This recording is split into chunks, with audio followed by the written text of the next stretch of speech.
శ్రీరామ్ అందరికి కూడా నమస్కారం. ఈరోజు మంచి మాటలు ఏమిటంటే, మనం ఎదుటివారికి అంతుంది ఇంతుంది అని మనం అసూయ పడ్డామనుకోండి, ఏం జరుగుతుందో ఒక కథ ద్వారా తెలుసుకుందాం. అనగనగా ఒక ఊళ్ళో ఇద్దరు మిత్రులు ఉండేవారు. వారిద్దరిలో మొదటి వ్యక్తికి కొంచెం ధనం, పొలం అన్నీ ఉండేవి.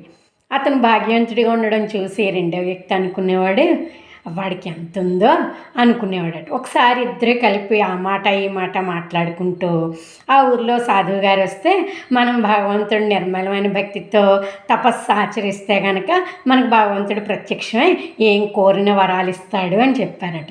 అది విని ఇద్దరు మిత్రులు అడవిలోకి బయలుదేరి భగవంతుడిని ప్రత్యక్షం చేసుకుందాం అని చెప్పి ఇద్దరు వెళ్ళి అలాగా దేవుణ్ణి ధ్యానిస్తూ కొన్ని సంవత్సరాలు చేసేటప్పటికి నిజంగానే భగవంతుడు ప్రత్యక్షమయ్యాడట.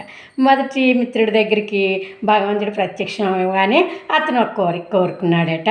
ఇంకా రెండో వ్యక్తి దగ్గరికి వచ్చి, ఈ అసూయపరుడి దగ్గరికి వచ్చి భగవంతుడు కోరుకో అన్నాడట.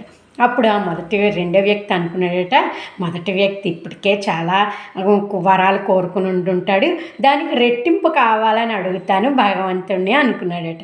అనుకుని నాకు నా మిత్రుడు ఏం కోరుకున్నాడో దానికి రెట్టింపు ఇవ్వు స్వామి అని అడిగాడంట.